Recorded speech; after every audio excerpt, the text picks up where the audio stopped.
Okay, good morning, everybody. This week I was going to do a video on a week of my life in the resort where I live. I've got most of it taped, but the problem is I came across a few things in my previous videos where some followers have contacted me and we've been communicating, and I'm not sure how to say this, but what I'm learning, I guess, for me, was pretty hard to take. And so I didn't want to I guess I couldn't do a video on happy things this week when I've learned the pain that some are in. And so I decided to do a little bit more sharing and talking on my walk with my cancer. So let me start off by saying that this person that I've been communicating with also has a terminal illness.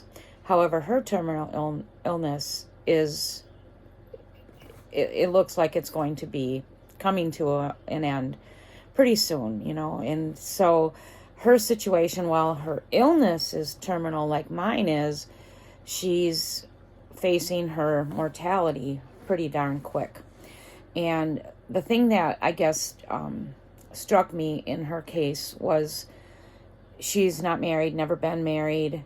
Her age is the age that I was when I actually got diagnosed, 53. So she has no spouse. Both parents are gone. She never had children. I don't believe she has siblings either. So she's all alone. That right there really hit me, because throughout my journey, I've never been alone. I've got 5 kids, 9 grandkids, and I do have a spouse. So I've always had someone to look after me, help me, whether it be physical needs or just, talking or whatever. But so I can't comprehend doing this by yourself. I just can't. It overwhelms me to think of it, and it breaks my heart, and I just can't imagine it, because even though I'm been granted the gift of time, I know how it is to be constantly sick.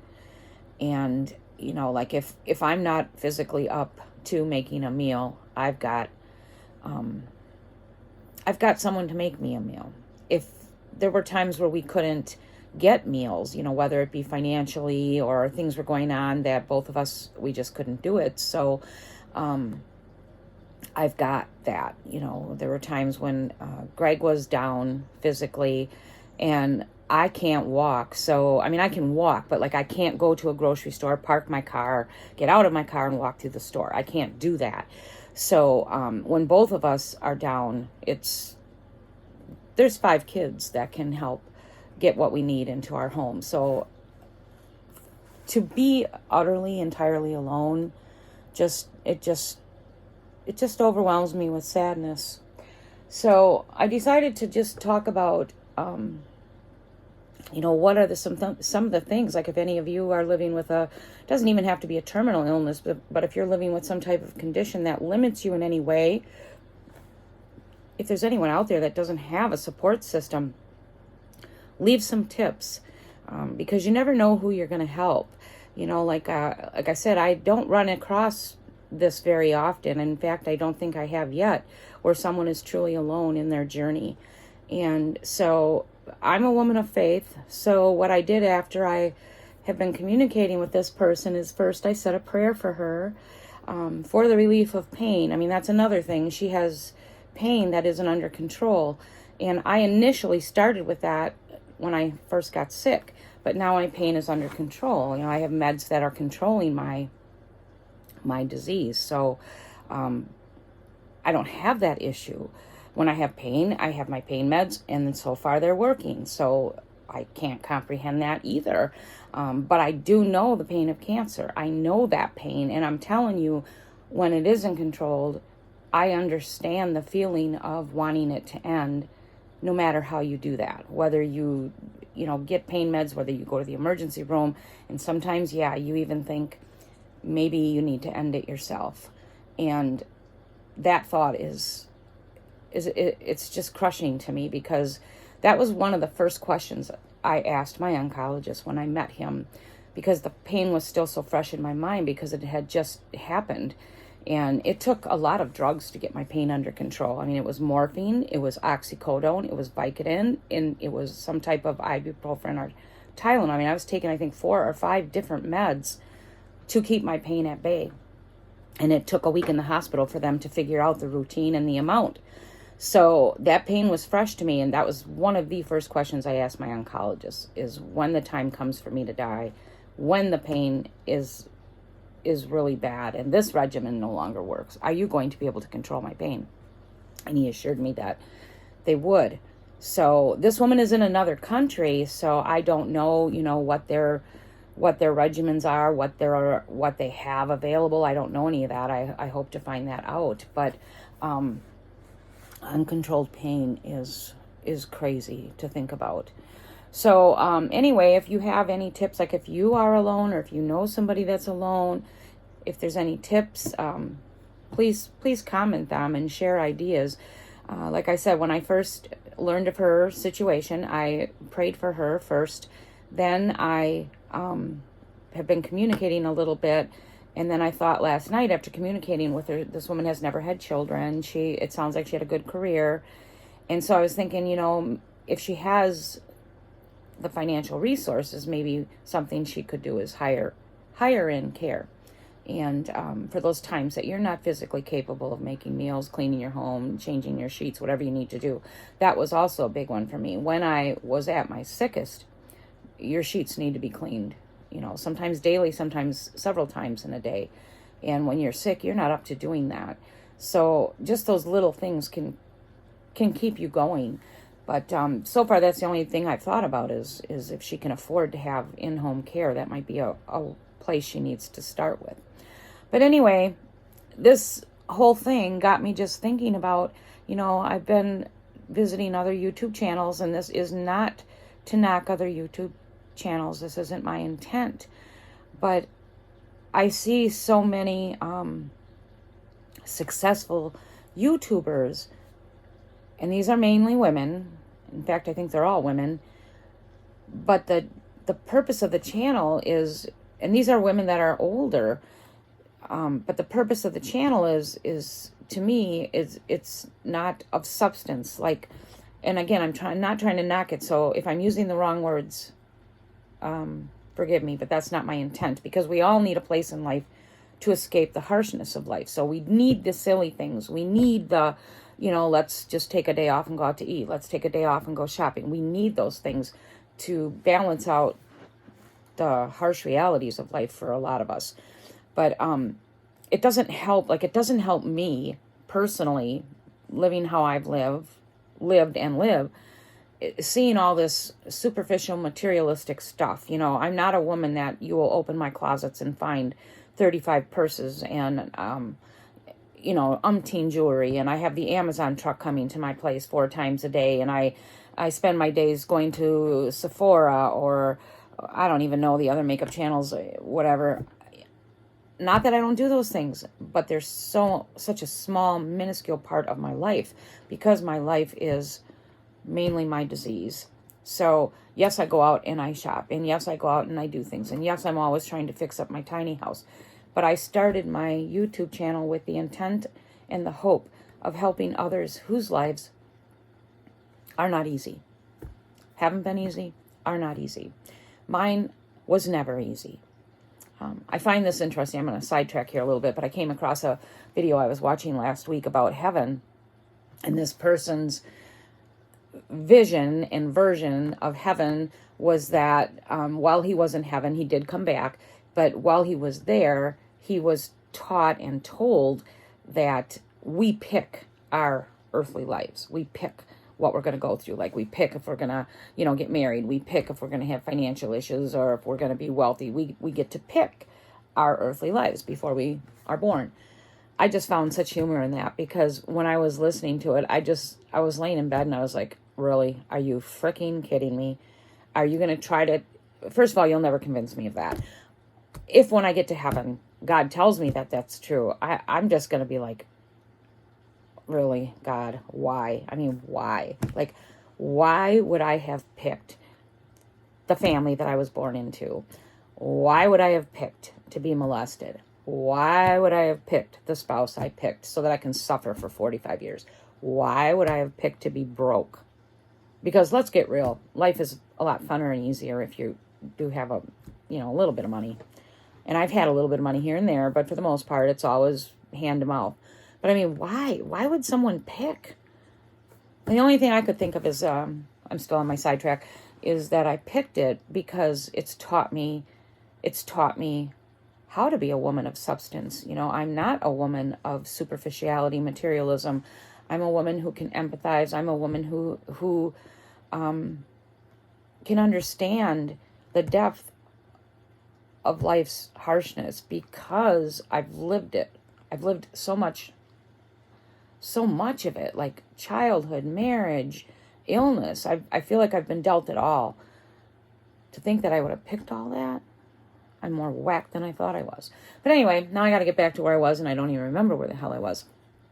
But life is hard, and I know I mentioned in other videos some of the things that I do to keep myself going, and one of them is humor. So I do have a warped sense of humor. I have my faith, but some people don't have that faith, and I don't like knocking people that don't, because we all have our own choices. And so if some don't believe in God, they don't. This woman does have a faith, so that gave me comfort, because then I can talk freely to her about God. And and yes, I understand. I 100% understand that feeling of, I simply can't take this anymore. I want to end this. And I was brought up a Catholic, and Catholics are taught that, if you commit suicide, you're going to hell. I don't believe that anymore. I think that's a horrible thing to say and to teach, because who are we to try to I don't know what the word is that I'm looking for, but to try to say what a person can tolerate and can't tolerate in terms of pain. And I'm not just talking physical pain, I'm talking heart pain, emotional pain, like things that people go through in their marriage, things that people go through in their childhood. One of my therapists ended up committing suicide, and she was a successful woman by all earthly standards, material-wise, job-wise. She was attractive. She married another therapist. It looked like everything was going great for her, and it was, earthly-wise. But in her head and her heart, she never could come to grips with what happened to her by her father. And so she killed herself. And I think she was in her 30s or 40s when she did this. And I was angry at her at first. But then, as I age and grew, I learned to understand that some of us just can't live with what's been done to us. And I think, if anything, we serve a God that gets that. He understands that.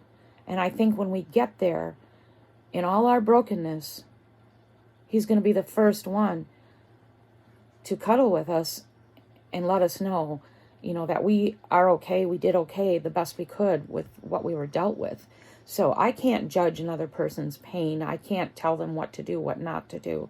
Like, I know for me personally, I have a very high tolerance of pain, physically and emotionally. That's why probably my husband got away with a lot of his crap. And I don't think that's a good thing. I think, if anything, it's hindered me. And I think that comes from my childhood, because you have to deal. But, and then pain-wise, physically, I have a very high tolerance too. And I think that's also from my childhood, because we were beat a lot. So I have high tolerances for all pain. And I'm telling you, I don't consider that a blessing. I consider it a curse, because I think I've suffered more than I've ever needed to suffer, because I'll take a lot of crap. And that ain't good. So I'm kind of rambling this morning, but that's kind of how I feel. I feel rambled when I see so much pain in this world. And it's, the physical pain, you can't fix terminal illnesses that are headed towards the end. You can't fix that. There's nothing you can do. How do you comfort someone other than, if they have a faith or whatever they have to help them get to the end? you can't fix these things. You know, it's not like, okay, let's go shopping, let's go on a cruise, let's go buy a new house. You can't. The reality is, at some point in all of our lives, unless we die by an accident or something else, we will all be faced with health issues. All of us. It's going to happen. So for me, that's why I can't, like I said, while I enjoy these earthly things, I can't put a high value on them, because they're all going to end. None of these things that we're protecting and buying and whatever are coming with us. In the end, we leave here with nothing but ourselves. So I want to focus on being the best me that I can be. I want my YouTube channel to be there for people that are hurting, whether it be physically, emotionally, whether it be another woman who's, you know, in a bad marriage, and whether it be a woman who's has other pain for other reasons. It doesn't just have to be health, marriage. It could be, you know, maybe children that are born with handicaps. There's just so much out there. So that was my intent to start this, was to connect with other people that are hurting and struggling to make it to the finish line, because ultimately we're all headed towards the finish line here.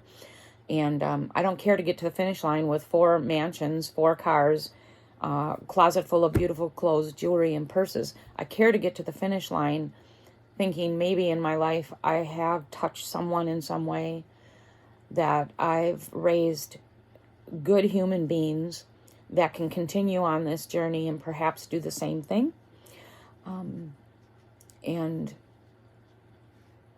I don't think I'm close to my end yet. I don't feel it, but I'm content with where I'm at. I think I've raised 5 amazing kids. I mean, despite the dysfunction and unhealthiness of my marriage, we have managed to raise the most amazing 5 kids. They're amazing humans. And, you know, some of them do well and some of them struggle. But at the end of the day, my kids are flippin' amazing. They're the coolest human beings. And, you know, if they had a sandwich and that was all they had in the world, they would give that to a homeless person before they would eat it themselves. Every single one of them. They have empathy, they have understanding, they have compassion. They're sincere, honest, caring human beings. And that's all that I would ever want. I don't consider myself a successful parent based on the size of my kids' wallets. I base it on how my children treat other people, how they're raising their children. I see it in how they care for me, you know, and it isn't all material things. I'm talking about just caring for me, checking in after me. When I have hurt financially, they've lifted me up. You know, this last episode with my husband, they did have to step in, and one of them stepped in big time. And so, gosh, I think I'm rambling again, but I am rambling. But you know what? Another thing, I had a pretty awful night. I don't talk about this too much because it's like, why?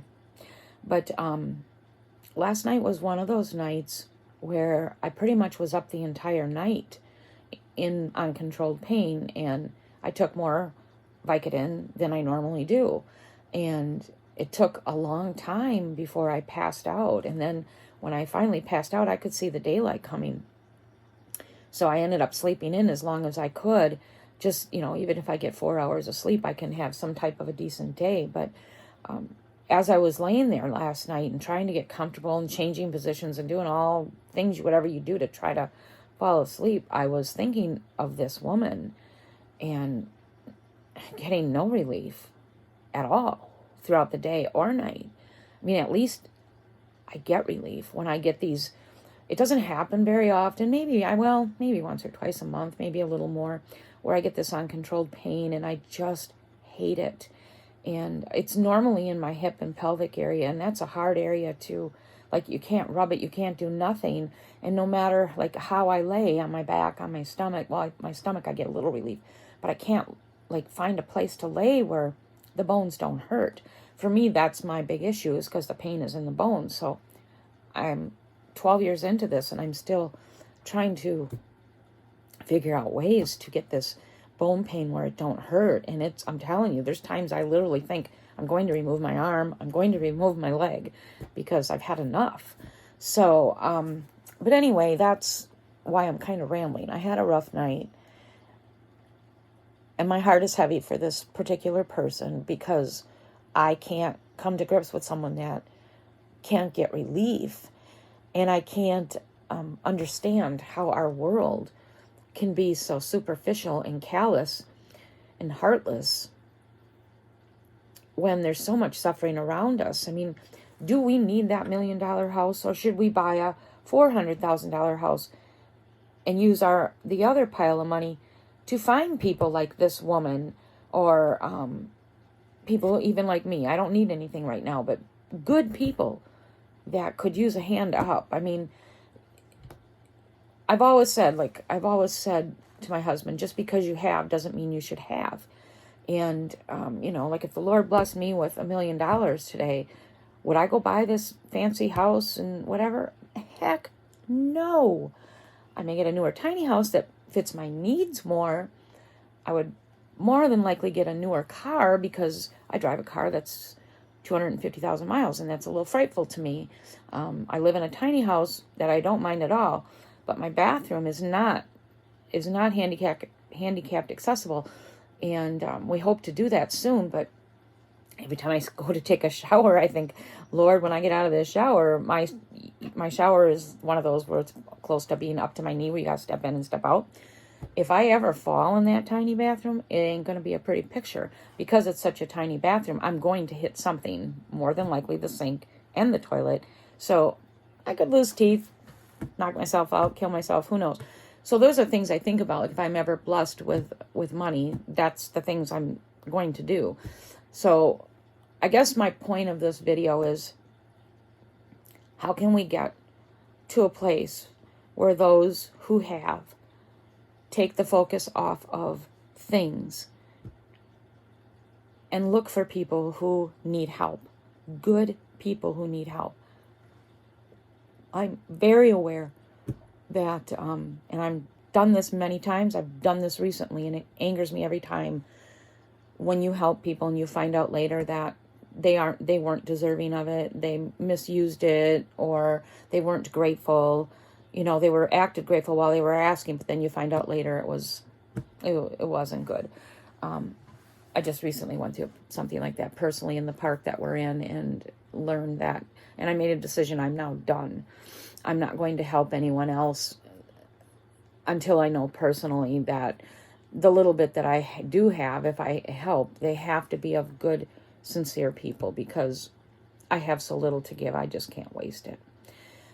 We have to find the people that are truly in need, that are truly deserving, good people, and help them get to the finish line.